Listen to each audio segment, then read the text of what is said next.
हमारा देश आजादी की 78वीं सालगिरह मना चुका है और इसके साथ ही आज एक नया अध्याय जुड़ गया है हमारे भारत के साथ, हमारे इसरो के साथ। इसरो ने आज अपना एक ऑपरेशनल रॉकेट लॉन्च कर दिया है और वो है SSLV-D3। इसके साथ ही भारत को एक नया ऑपरेशनल रॉकेट भी मिल गया है। यह खबर अपने आप में बेहद अहम है क्योंकि इस लॉन्चिंग के साथ ही भारत कुछ गिने चुने देशों में शामिल हो गया है।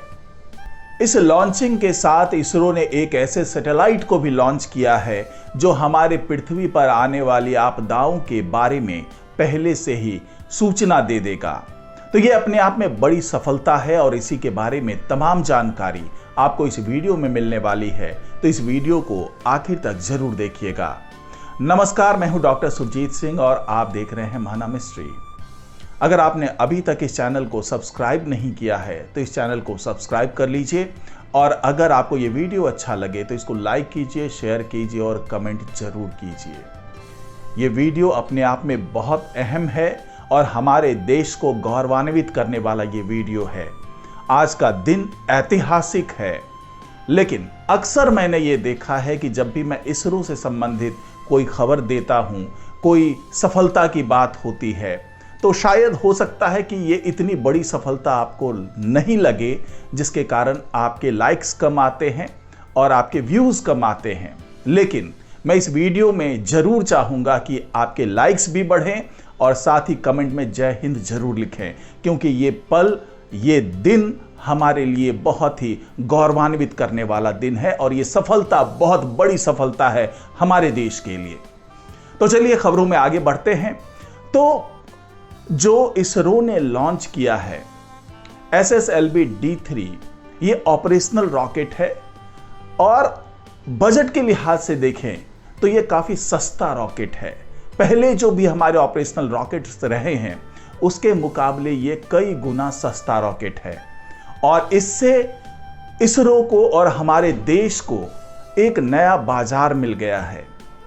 ये बाजार है छोटे छोटे सैटेलाइट्स को लॉन्च करने का बाजार, क्योंकि अंतर्राष्ट्रीय स्तर पर कई देश ऐसे हैं जो अपने छोटे छोटे सैटेलाइट्स को कम खर्च में लॉन्च करना चाहते हैं। तो वहां पर इसरो को एक नया बाजार मिला है और इसके माध्यम से आने वाले दिनों में इसरो और ऊंचाइयों तक पहुंचेगा और बुलंदियों तक पहुंचेगा।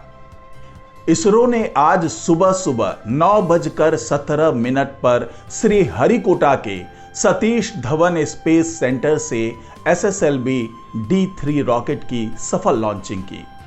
इस रॉकेट के अंदर नया अर्थ ऑब्जर्वेशनल सैटेलाइट EOS-8 भी लॉन्च किया गया। इसके अलावा एक छोटे सैटेलाइट SR-0 डेमोसेट को भी पैसेंजर सैटेलाइट की तरह छोड़ा गया। दोनों ही सैटेलाइट धरती से 475 किलोमीटर की ऊंचाई पर एक गोलाकार ऑर्बिट में तैनात कर दिए गए हैं। इस सफल लॉन्चिंग के बाद इसरो प्रमुख डॉक्टर S सोमनाथ ने कहा कि हमारी लॉन्चिंग सही है और सैटेलाइट सही जगह पर पहुंच गई है। अब हम कह सकते हैं कि SSLV रॉकेट की तीसरी डिमॉन्स्ट्रेशनल उड़ान सफल रही है। अब हम इस रॉकेट की टेक्निकल जानकारी इंडस्ट्री को शेयर करेंगे ताकि ज्यादा से ज्यादा मात्रा में रॉकेट्स बन सके, छोटे सैटेलाइट्स की लॉन्चिंग ज्यादा हो सके। अभी तक आप ये सोच रहे होंगे कि इस रॉकेट लॉन्चिंग को मैं बार बार ऐतिहासिक क्यों कह रहा हूं, तो उसके बारे में थोड़ा समझ लेते हैं कि SSLV यानी स्मॉल सैटेलाइट लॉन्च व्हीकल और D3 का मतलब तीसरी डिमॉन्स्ट्रेशन फ्लाइट। इस रॉकेट का इस्तेमाल मिनी, माइक्रो और नैनो सैटेलाइट की लॉन्चिंग के लिए किया जाएगा। इससे धरती की निचली कक्षा में 500 किलोग्राम तक के सैटेलाइट्स को 500 किलोमीटर से नीचे या फिर 300 केजी के सैटेलाइट्स को सन सिंक्रोनस ऑर्बिट में भेज सकते हैं। इस ऑर्बिट की ऊंचाई 500 किलोमीटर के ऊपर होती है। इस लॉन्चिंग में ये 475 किलोमीटर की ऊंचाई तक गया और वहां जाकर उसने दोनों सैटेलाइट को छोड़ दिया था। और अब बात कर लेते हैं SSLV रॉकेट के आकार के बारे में। तो SSLV रॉकेट की लंबाई 34 मीटर है और इसका व्यास 2 मीटर है। SSLV का वजन 120 टन है।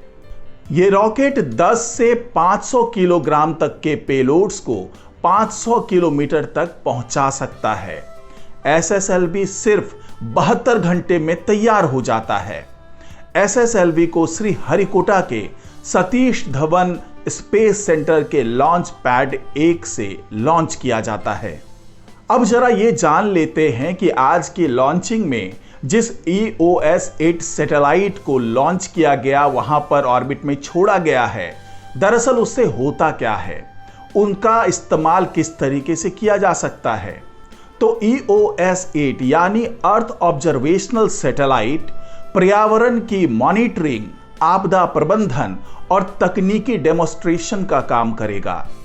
175 किलोग्राम वजनी इस सैटेलाइट में 3 state of the art payload है। पहला है इलेक्ट्रो ऑप्टिकल इंफ्रारेड पेलोड यानी EOIR। दूसरा है global navigation satellite system reflectometry payload यानी GNSS-R। और तीसरा पेलोड है SICK UV डोजीमीटर।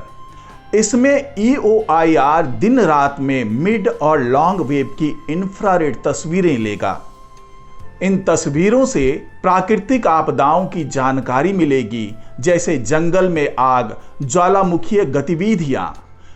और GNSS-R के जरिए समुद्री सतह पर हवा का विश्लेषण किया जाएगा, मिट्टी की नमी और बाढ़ का पता किया जाएगा। वहीं SICK UV डोजीमीटर से अल्ट्रा वायलेट रेडिएशन की जांच की जाएगी, जिससे गगनयान मिशन में मदद मिलेगी। EOS-8 सैटेलाइट धरती से ऊपर निचली कक्षा में चक्कर लगाएगा, यानी 475 किलोमीटर की ऊंचाई पर। यहीं से यह सैटेलाइट कई अन्य तकनीकी मदद भी करेगा, जैसे इंटीग्रेटेड एवियोनिक सिस्टम। इसके अंदर कम्युनिकेशन बेस बैंड, स्टोरेज और पोजीशनिंग पैकेज होता है, यानी एक ही यूनिट कई तरह के काम कर सकता है। इसमें 400 GB डेटा स्टोरेज की क्षमता भी होती है। इस मिशन की उम्र 1 साल है। अंतर्राष्ट्रीय स्तर पर छोटे सैटेलाइट्स काफी ज्यादा मात्रा में आ रहे हैं और इनकी लॉन्चिंग का बाजार तेजी से बढ़ रहा है, जैसा कि मैंने आपको पहले बताया है। इसलिए इसरो ने यह रॉकेट बनाया। एक SSLV रॉकेट पर 30 करोड़ रुपए का खर्च आएगा, जबकि जो हमारी पारंपरिक ऑपरेशनल रॉकेट है PSLV, उस पर 130 से 200 करोड़ रुपए का खर्च आता है। तो इस तरीके से जो ये SSLV रॉकेट है, वो हमारे पहले के ऑपरेशनल रॉकेट PSLV से काफी सस्ता है और बहुत कम कीमत में ये सैटेलाइट्स को लॉन्च कर पाने में सक्षम है। और साथ ही सबसे बड़ी खूबी ये है कि इसे बहुत जल्दी तैयार किया जा सकता है, यानी कहीं किसी देश से ऑर्डर आया नहीं कि इसे तैयार कर लिया जाएगा, और इस पर खर्च भी बहुत कम आता है। तो इसलिए ये अपने आप में बहुत ही ऐतिहासिक उड़ान रहा है, जो आज का उड़ान रहा है, क्योंकि आज के बाद से इसे ऑपरेशनल रॉकेट का दर्जा मिल चुका है। यानी अंतर्राष्ट्रीय स्तर पर भी अंतरिक्ष मिशन से जुड़ी अगर कोई लॉन्चिंग होगी, छोटे छोटे सैटेलाइट्स की लॉन्चिंग होगी, तो इसरो का ये रॉकेट उन लोगों के लिए, उन देशों के लिए पहली पसंद बन सकता है। तो आज की रिपोर्ट में फिलहाल इतना ही। नमस्कार।